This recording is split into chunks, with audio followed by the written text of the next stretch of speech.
Stephen Hawking. महान भौतिक वैज्ञानिक स्टीफन हॉकिंग ने जीवन के 50 साल व्हीलचेयर पर गुजारे। इसी दौरान उन्होंने जीवन के महत्वपूर्ण शोध कार्यों को अंजाम दिया। 2018 में उनका निधन हुआ।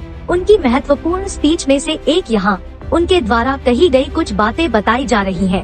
वह हमेशा कहा करते थे, जहाँ जीवन है, यकीन रखिए वहाँ उम्मीद भी है। मुझे कम उम्र में ही एहसास हो गया था कि मेरे शरीर के साथ सब कुछ सही नहीं है। मैं बार बार गिरता और फिर दोबारा उठकर खड़े होने में मुझे काफी मुश्किल होती। परिवार को भी यह बहुत अजीब लगा। माँ ने सोचा शायद कुछ गलत चल रहा है और वह मुझे एक डॉक्टर के पास ले गई। उस अस्पताल में मैंने कई हफ्ते गुजारे और मेरी समस्या की वजह जानने कई प्रकार के मेरे टेस्ट भी हुए। उन्होंने कभी भी मुझे सच नहीं बताया कि मुझे क्या हुआ है, पर फिर भी मैं महसूस कर पा रहा था कि यह काफी बुरा अनुभव है। यहाँ तक कि जिस डॉक्टर ने मेरा इलाज करना शुरू किया, उसने आगे मेरा इलाज करने से मना कर दिया। उसके बाद अब कुछ भी करने लायक नहीं बचा है। जीवन में पहली बार मैं डिप्रेस हुआ। अब मुझे वाकई लग रहा था कि बहुत तेजी से मेरी हेल्थ गिर रही है। मेरा शरीर मेरे दिमाग का साथ छोड़ रहा था। मेरी पीएचडी पर काम करने का कोई मतलब भी समझ नहीं आ रहा था, क्योंकि मुझे खुद पता ही नहीं था कि मैं इसे अपने जीवन में पूरा कर भी पाऊंगा या नहीं। इसी तरह के विचार संभवतः किसी भी व्यक्ति को जीवन में पीछे धकेलने के लिए काफी थे।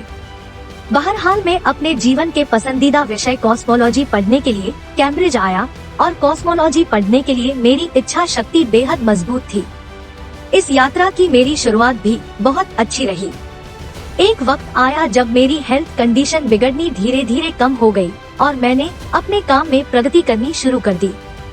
मैंने कोई खास उम्मीद नहीं रखी थी, हालांकि जीवन के प्रति में ना उम्मीद भी नहीं था। इसीलिए मेरे लिए हर एक दिन एक बोनस की तरह था और मेरे पास मौजूद हर एक चीज की मैं सराहना करने लगा, जो है उस पर खुश रहने लगा।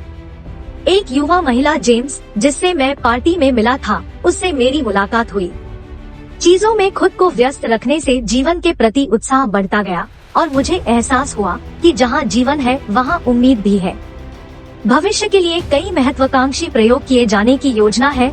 हम अरबों गैलेक्सी की स्थितियों का सटीक पता लगाएंगे और अंतरिक्ष में अपनी स्थिति को बेहतर तरीके से समझ पाएंगे। लेकिन हमें मानवता के भविष्य के खातिर अंतरिक्ष में जाना जारी रखना चाहिए। मुझे नहीं लगता कि अपने इस मौजूदा ग्रह के परे जाए बिना हम यहाँ 1000 साल गुजार पाएंगे।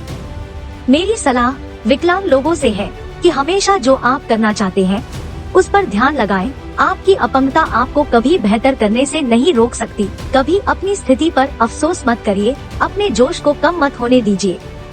सिद्धांतक भौतिकी में अनुसंधान करते हुए जिंदगी बिताने का मेरा शानदार समय रहा। यह तथ्य कि हम मनुष्य जो खुद प्रकृति के मूलभूत कणों से मिलकर बने हैं, हमें नियंत्रित करने वाले कानूनों को समझने में सक्षम हुए हैं और हमारा अंतरिक्ष एक महान जीत की तरह है।